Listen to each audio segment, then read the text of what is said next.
All new onion rings cereal.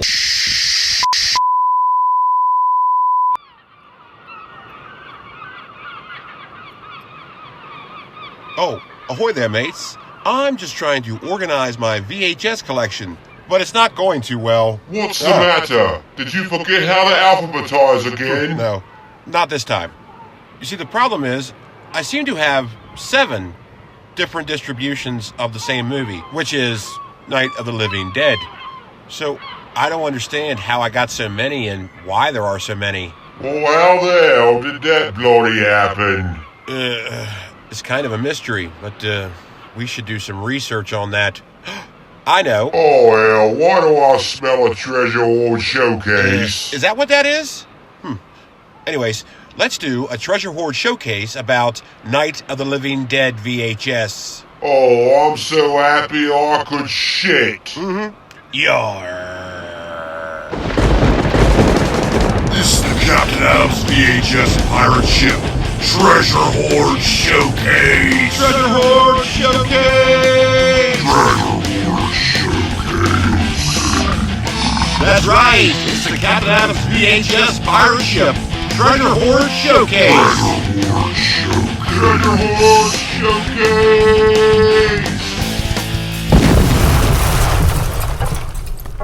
Night of the Living Dead VHS. Yes, Night of the Living Dead, one of the most important films of all time, only because it started an entire subgenre of horror film known as zombie movies. So without this movie, you wouldn't have stuff like World War Z, Shaun of the Dead, Dawn of the Dead, you name it, you wouldn't have it. Night of the Living Dead is a very important film, but it was also subject to one of the biggest film blunders of all time. Let's take a look. Good old Night of the Living Dead, a quintessential horror movie that was unleashed upon the world October 1st, 1968. It changed the game of horror movies and gave way to the subgenre of zombie films. But there's only one little thing wrong with it. It would seem, and this is a real thing, that the film distributor forgot to copyright the distribution rights, which means, despite how revolutionary this film is, it is public domain, and which also means anyone, and I mean anyone, can distribute this on home media. Hell, I could, for fuck's sakes. And this gave way to many, many distributions of home media versions of this movie. And sadly, director George Romero was unable to cash in on any of the revenue from the home media releases. I mean, it's terrible. It doesn't even seem like it's a real thing, but it is. How could you forget to do something like that? And so because of this forgetful mistake, George Romero was just unable to take advantage of this golden goose. It is said that the total number of home media distributions for this movie is 13 on VHS and 130 on DVD. But we don't talk about DVDs on this channel. Instead, the 13 VHS distributions is what intrigues me the most. So let's take a look at the VHS distributions I have in my treasure hoard.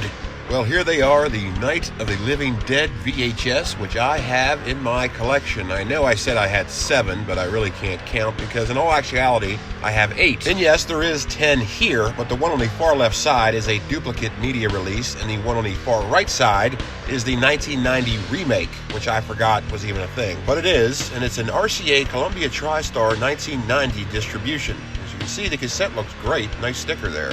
And here it is, the absolute gem of my collection, the 1983 Media Home Entertainment Distribution. Closed bottom box there, as tradition for the media releases. And as I mentioned earlier, here's my duplicate. It's an old rental copy, so they had to destroy the box to put it in the clamshell, but that's how it goes with old rental copies. And here's a 1985 Video Classics distribution. Apparently this was purchased at Half Price Books. Price tag still there. And you'll notice that with all of these distributions, the layout design kind of gets cheaper and cheaper looking. But there certainly is a charm about them, and I don't mind whatsoever. Look at that, though. That looks like shit. And up next is another one from 1985. It is a Hal Roach Studios Film Classics distribution. And this one has Laurel and Hardy on it for some reason. I guess that's their logo. But here you can see the layout still looks pretty damn cheap. but oh well, very nostalgic.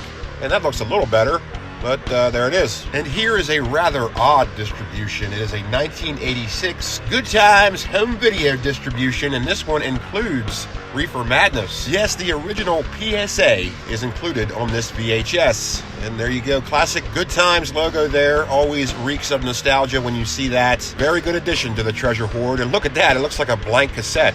Oh well. Next is a 1987 United American Video Corporation distribution.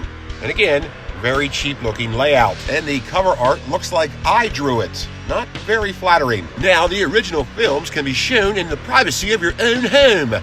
Film classics, musicals, whatever. Let's take a look at the cassettes. I'm guessing, yep, just what I thought. Man, they just did not try with these. Next is a 1993 Burbank video distribution. And this one raises a few questions because it says on the box it's a Burbank video distribution, but the cassette says it's a Video Treasures distribution. So what's up with that? Up next is a 1994 Blockbuster Classics distribution, and of course these were sold at Blockbuster video stores as part of an exclusive video collection, as they gave the same treatment to a number of other movies. And last but certainly not least, it's a 1998 Platinum Disc Corporation distribution, and I love the cover art on this, but geez, could they fit any more writing on that? What were they doing, writing a book? So since this is a 98 distribution, it's a rather late one, so they finally stopped making these things look like shit. See, good looking tape there. So there's my Night of the Living Dead VHS collection. There's still a few more I need to get, and I must have all of them. One of the more fascinating stories in VHS distribution. So I hope you enjoyed this edition of the Treasure Hoard Showcase. Be sure to hit subscribe and give a like, and I'll see you next time, only on Captain Adam's VHS Pirate Ship.